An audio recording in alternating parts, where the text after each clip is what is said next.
Everton verdict: set-piece failings haunt Marco Silva again at other end of pitch as Watford taunt ex-boss. Watford didn't kick the proverbial out of Everton. They just booted them while they were down.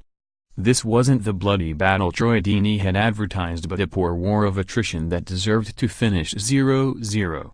But instead of this being a stalemate and Everton taking a welcome point into a 2.5-week break, it ended with a 10th defeat in the last 16 games and Marco Silva being told by the home fans he was getting sacked in the morning.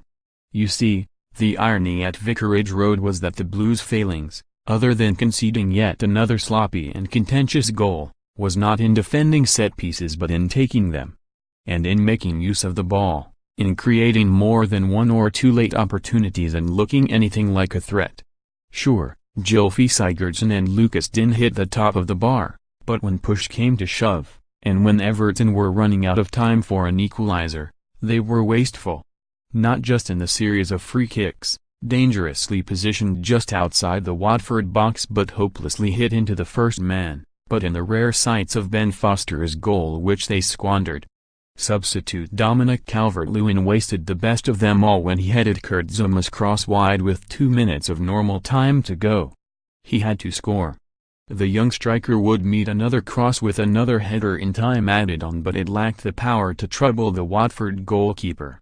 It was only Cenk Tosun's strike on the turn, late in the first half, which stretched Foster and forced him into a decent stop. But even the chance was the result of a loose Watford pass on the edge of their own area and not due to the guile and craft of Everton's players.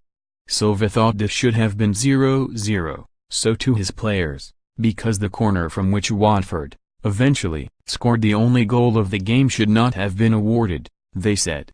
Jordan Pickford was ruled to have tipped Jose Holebas shot wide for a corner but everyone in Royal Blue disputed the decision. It was still being argued after the game and such was Zouma's anger that he received 2 bookings and was sent off as the players walked off. They felt wronged but today's sorry tale was really, however legitimate their beef, one of old problems replacing recent ones. For Silva, now having to stew on another defeat for the next 17 days before the trip to Cardiff City, it is worrying. Everton played to try and contain Manchester City in midweek and mustered just 1 shot on target.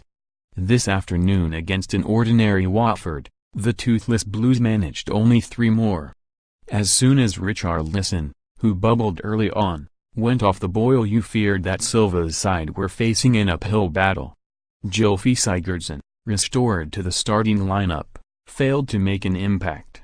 Bernard came off the bench and struggled to create and though Theo Walcott was lovely as a sub he couldn't fashion any chances of note.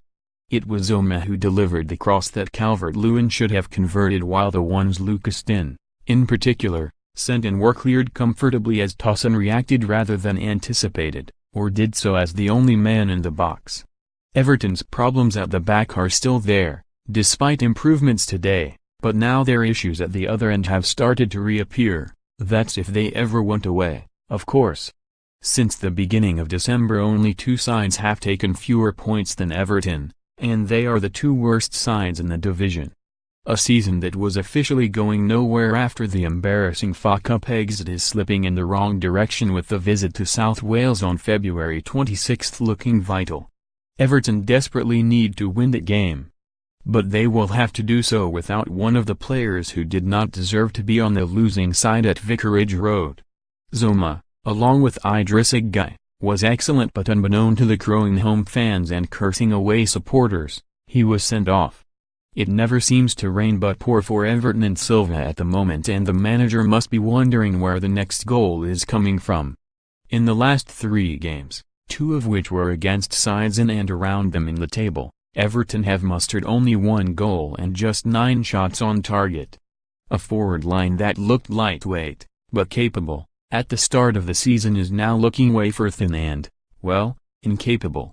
Tosun was handed a start again but was of no real threat. Calvert-Lewin came on and missed the biggest and best chance. Richarlison remains in a slump of form and so too Sigurdsson.